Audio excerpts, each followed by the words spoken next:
The first time I saw her, she was bathed in the azure glow of the holographic display, her skin catching the light like polished amethyst. I had spent my entire career studying the possibility of extraterrestrial life, but nothing had prepared me for Naira. Dr. Elias Chen, the ambassador, announced, "May I present Naira Valeth, diplomatic envoy from Lysithia." I extended my hand instinctively before remembering the protocol briefing. Lysithians considered physical contact with strangers intimate, but before I could withdraw, Naira reached forward with slender fingers and took my hand. Her touch was warm, almost electric. "The pleasure is mine." "Dr. Chen," she said, her voice melodic with an accent that made English sound like poetry, "I've studied your research on comparative xenobiology. Your theories about universal biological constants are ... fascinating." I struggled to maintain my professional composure. Naira stood a few inches taller than me, her eyes large and iridescent, shifting between violet and indigo as she spoke. Two delicate antennae curved from her forehead, occasionally twitching in what I would later learn indicated interest. "Thank you," I managed. "Though I suspect much of my work needs revision now that we've actually made contact." A small smile played at the corners of her mouth. "Science evolves, as do relationships between worlds." The Geneva Interstellar Conference Center buzzed around us. The first official gathering of Earth diplomats and representatives from 7 newly contacted alien civilizations. As lead xenobiologist for the United Earth Coalition, I was there to advise on biological compatibility issues, atmosphere, disease transmission, dietary requirements. "Not to become captivated by the Lysithian representative, perhaps you could review my findings," I said. "Point out where I've gone wrong. Perhaps we could exchange knowledge," she countered. "I am a biologist for my people as well, though we call it the study of life patterns." Later that evening, we found ourselves on the observation deck, Earth glowing blue and white below us, stars scattered across the blackness above. The other diplomats had retired, leaving us alone with the universe. "Your world is beautiful," Naira said quietly. "So much water. On Lysithia, water is sacred. Oceans cover only 15% of our surface. What's it like?" I asked. "Your home?" Naira's eyes shimmered as she described crystalline deserts, floating cities anchored to ancient mountain peaks, and atmospheric veils that painted their skies in perpetual twilight. As she spoke, I found myself watching her hands, graceful, expressive, with 5 fingers just like mine yet so different in their elegant proportions. "You're staring." "Dr. Chen," she said suddenly. "I apologize. Professional curiosity. Is it only professional?" Her antennae curved forward slightly. The question hung between us, laden with possibilities neither of us had vocabulary to express. 2 beings from worlds light years apart, yet in that moment the distance seemed to collapse. "No," I admitted. "Not entirely." Naira turned to face me fully then, her eyes meeting mine with an intensity that made the stars seem dim by comparison. "Good," she said simply, "because neither is mine." She held my gaze as every wall between our worlds began to fall away, and I realized that the greatest discovery of my career would not be documented in any scientific journal. It was happening right here, in the space between 2 hearts from different stars. The UEC diplomatic vessel Harmony drifted through the asteroid belt between Mars and Jupiter. It's converted into neutral territory for our ongoing negotiations. As Earth's scientific liaison, I spent my days in meetings and my evenings with Naira, each moment deepening our connection. "Your species categorizes everything," Naira observed as we reviewed biological protocols in my private quarters. "Plants, animals, minerals, all in separate boxes. It helps us understand our world," I replied, watching as she traced a finger along the digital taxonomy chart. "On Lysithia, we see existence as a continuum. The mineral becomes the plant. The plant nourishes the animal. The animal returns to mineral. All connected." Her antennae curved toward me. Like us, I felt warmth spread across my face. 3 weeks of working together had taught me to read her subtle expressions. The slight purple flush that darkened her cheeks when pleased, the way her antennae quivered when curious, The committee is concerned about our ... Friendship, I admitted reluctantly. General Phillips suggested I'm compromising my objectivity. Naira's expression darkened. My council elder expressed similar concerns. They believe I've become too ...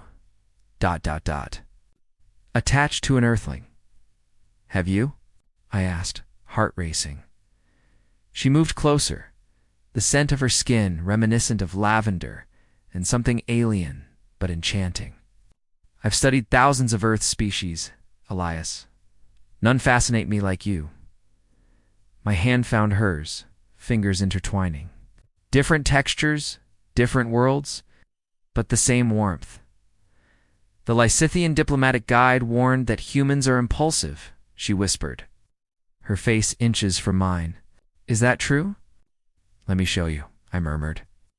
Closing the distance between us, her lips tasted like stardust and honey, alien yet achingly familiar. As we embraced, I marveled at how perfectly we fit together despite evolving on planets separated by vast cosmic distances. Later, as we lay together beneath the viewport watching stars drift by, Naira traced patterns on my skin. On Lysithia, there's a belief that souls find each other across lifetimes, across galaxies, if necessary. That sounds suspiciously romantic for a scientist, I teased. Her laughter rippled through the darkness. Perhaps you're influencing me, Dr. Chen.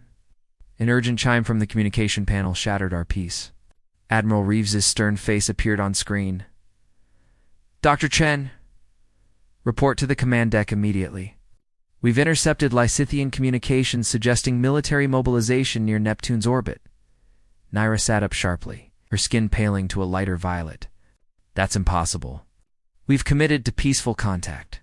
The Admiral's eyes narrowed at her presence in my quarters. I suggest your friend return to the Lysithian delegation. This is a UEC security matter now. As the screen went dark, Naira turned to me, distress evident in her trembling antennae. Elias, my people wouldn't betray the Accords. Something is wrong. I squeezed her hand, knowing that everything had just become infinitely more complicated. We'll figure this out together. I trust you. But as she gathered her things to return to her delegation, doubt crept in like a shadow. Had I let my heart overrule my head? Was I being naive or worse, manipulated? No, the connection between us was real. It had to be. Because if I couldn't trust what I felt with Naira, then nothing in this vast universe made sense anymore. The diplomatic vessel had transformed overnight, from a place of hopeful collaboration to a hive of suspicion. Armed UEC personnel patrolled corridors while delegates from both sides retreated into isolation. Communication reduced to formal messages delivered by security escorts. I hadn't seen Naira in 3 days. The evidence is compelling. Dr. Chen, General Phillips said, displaying grainy footage of what appeared to be Lysithian vessels near Neptune. They're positioning for something. Our intelligence suggests it's not peaceful. Their technology is based on crystalline structures, I argued. Those energy signatures could be research vessels? We can't jump to conclusions. Phillips exchanged glances with Admiral Reeves. Your objectivity is questionable, Doctor. Your relationship with the Lysithian delegate hasn't gone unnoticed. My jaw tightened. My personal connections don't compromise my scientific assessment. Then you won't mind if we restrict your access to sensitive information until this situation resolves, Reeves said, not really asking. And any contact with Delegate Valeth must be supervised. I was being sidelined, possibly even considered a security risk. The realization stung worse than I expected. That night, as I sat alone in my quarters reviewing non-classified xenobiology data, my door chimed unexpectedly. 2 security officers stood outside with Naira between them, her usually vibrant skin dull with exhaustion. 10 minutes, one officer said curtly. We'll be outside.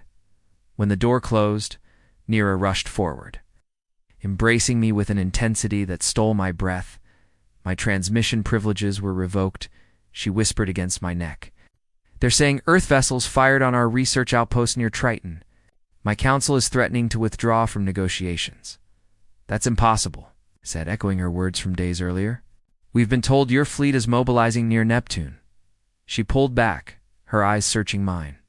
Someone wants our peoples to mistrust each other, Elias. I led her to my terminal, showing her the footage I'd been analyzing. These energy signatures, could they be weapons? Naira studied the screen, her antennae quivering with concentration.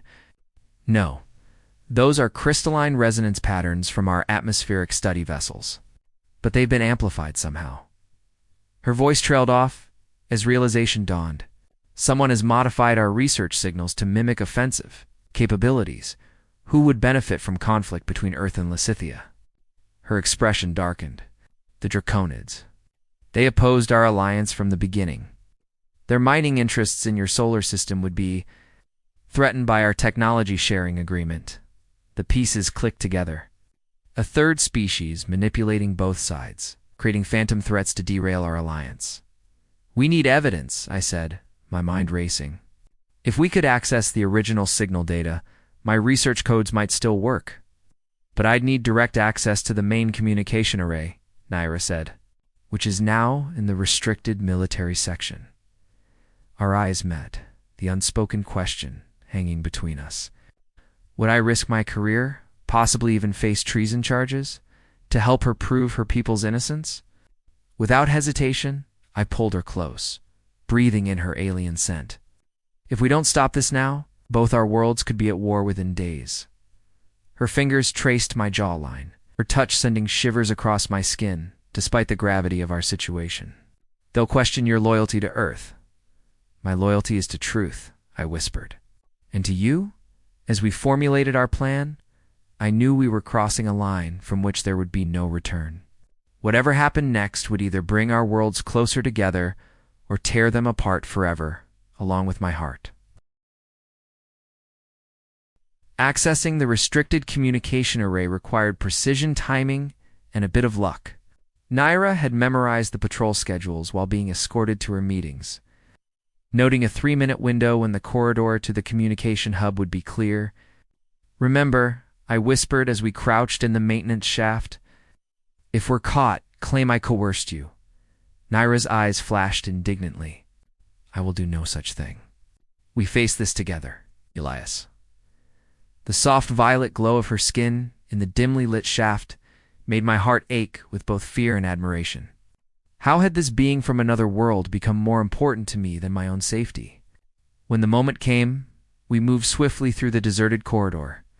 I used my scientific clearance to bypass the first security layer, while Naira's diplomatic code, still partially functional, helped with the second. Inside the communication hub, rows of quantum processors hummed softly.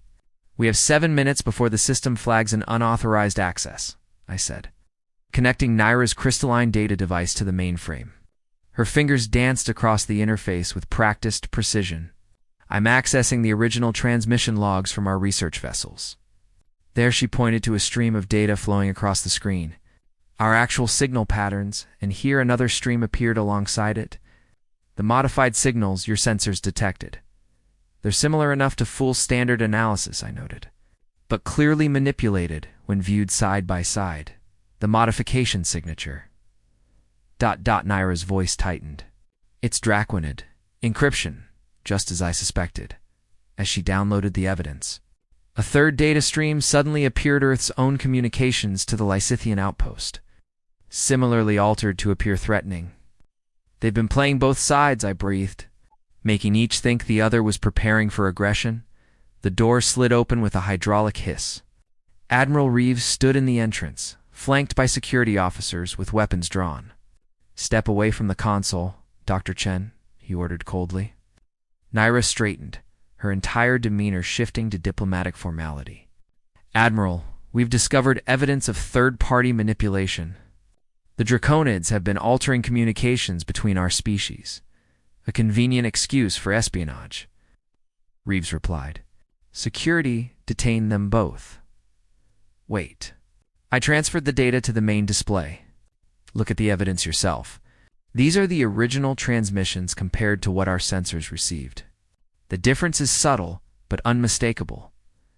The Admiral hesitated, his military training at war with scientific curiosity. Finally, he approached the console, studying the streams of data with narrowed eyes. If what you're showing me is authentic, it is, Nira insisted. And there's more. The same manipulation appears in Earth's transmissions to our outposts. My people believe you threatened them, just as you believe we threatened you. For a tense moment, I thought Reeves would dismiss it all. Instead, he tapped his communication badge. General Phillips assembled a full diplomatic team immediately. And contact the Draconid representatives. We need to have a conversation. Hours later, after intense scrutiny of our evidence, the truth was undeniable. The Draconids had engineered a potential war to protect their mining interests in our solar system.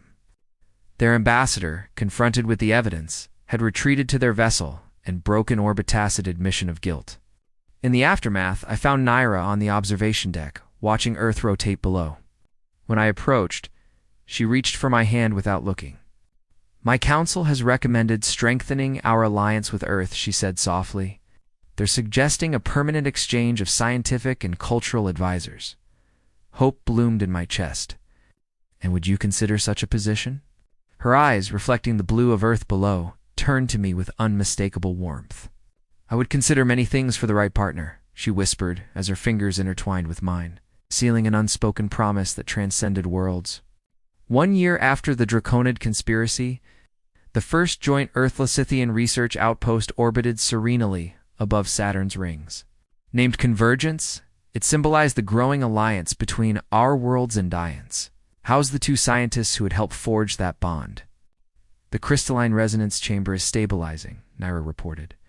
Her purple skin luminescent under the laboratory's specialized lighting. Earth's organic compounds are integrating with Lysithian mineral matrices, exactly as you predicted. I moved behind her, placing my hands gently on her shoulders. Our biggest breakthrough yet. A hybrid technology that neither of our species could have developed alone. She turned, her antennae brushing my forehead in what had become our private gesture of affection. Like us, she murmured. Neither complete without the other. The past year had transformed us both. I had learned the subtle language of her expressions, how her antennae curved when she was happy, flattened when concerned, vibrated slightly when excited. She had adopted human gestures, a touch to the heart when moved, a raised eyebrow when skeptical. We had created our own hybrid culture within the microcosm of our shared quarters. The diplomatic corps is arriving tomorrow, I reminded her. Are you ready for the ceremony?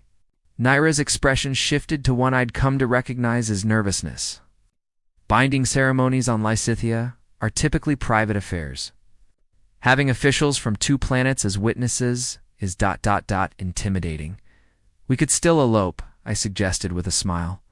Grab a shuttle and disappear into the Kuiper Belt. Her laughter, like wind through crystal chimes, filled our laboratory. And miss seeing Admiral Reeves attempt our traditional binding dance? Never. Later that evening, as Saturn's magnificent rings glowed outside our viewport, we prepared the ceremonial attire. My traditional Chinese formal wara nod to my ancestral heritage beside her. Lysithian binding robe of flowing material that seemed to capture and release light with each movement. My mother would have loved you, I said softly, watching her arrange the iridescent fabric.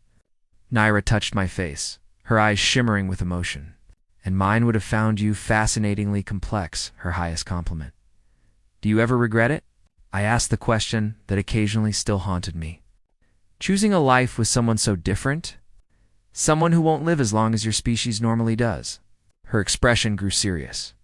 In the vastness of the universe, finding someone whose soul recognizes yours is rare beyond calculation. Time is just another dimension, Elias. What matters is how fully we exist together within it. The next day, as representatives from both worlds gathered in Convergence's central atrium, we stood beneath an arch of intertwined earth flowers and Lysithian crystals. Ambassador Quan, of Earth and Elder, Vossith of Lysithia jointly presided over a ceremony without precedent, the first officially. Recognized union between human and Lysithian. Today we celebrate not just the joining of 2 individuals, Elder Vosath intoned, her ancient voice carrying through the atrium, but the promise of what diverse worlds can create together. As we exchanged vows in both, English and the musical tones of the Lysithian language. I gazed into Nira's eyes, those beautiful, alien eyes that had somehow become the most familiar sight in my universe.